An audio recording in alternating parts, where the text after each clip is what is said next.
Narrator, you know that moment on the road where everything goes quiet for a second, your grip tightens on the steering wheel, and your heart skips a beat. It's not fear, not quite, it's adrenaline. That was me 3 weekends ago. I was driving down the freeway, for people in my car, music low, everyone chatting. We were just trying to enjoy the weekend. The flow of traffic was normal, and I was already doing 60 and a 50. So no, I wasn't being slow. I was being safe, responsible. And then, out of nowhere, this commercial truck swerves right in front of me. No signal, no warning. I had to veer right hard, nearly scraping the concrete shoulder wall. The car lurched, and everyone went dead silent for a second. You know that kind of silence when everyone realizes how close they came to something awful? That. Thankfully, I've got a dash cam. Not just for situations like this, but because in today's world, accountability is rare. That footage gave me everything I needed. Pause. Voice becomes firmer. I reviewed the video that night. The truck had a company name on it and a phone number. So I did what any reasonable person would do. I called the number. Blocked, of course. I'm not stupid. A man answered. I asked calmly if he was the owner of the company or the driver of the truck. He denied both. Okay, fair. I told him one of his employees had driven recklessly and endangered not just me, but 4 people in my car. His response? It was me. You drive slow as F*******. That's when I knew this wasn't just some careless driver. This was arrogance. This was entitlement on wheels. I told him he was reckless, dangerous, and that people like him shouldn't be on the road. He told me, and I quote, F******off.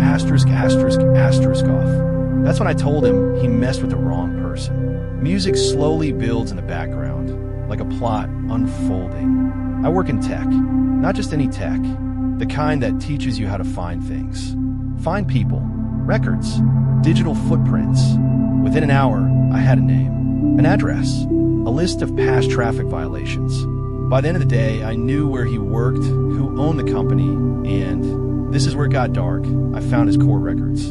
Turns out, Mr. Road Rage had quite the history. Restraining orders, showing up at a woman's workplace despite a legal order to stay away, contacting her daughter, physical abuse charges filed by his ex-wife. So this wasn't just a jerk on the road. This was a predator. That's when I decided I wouldn't just let this slide. Shift in tone, calculated cold justice. First, I signed him up for every spam call list I could find. Churches calling him about his sins.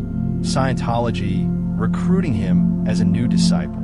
Loan companies, insurance quotes, auto mechanics, weight loss programs. All with him as the point of contact.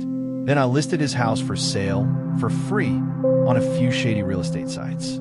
You'd be amazed how little verification some of those need. And it didn't stop there. Using anonymized scripts, I had AI-generated voice messages calling him with weird service inquiries. I used different languages, different tones, some angry, some eerie, some robotic. Every call left a number to call back, one that doesn't exist. Beat, then laughter under breath.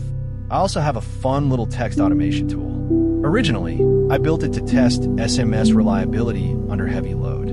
Let's just say it has found a second life. Now, every single day, at exactly 8:17 a.m., he gets a new text message.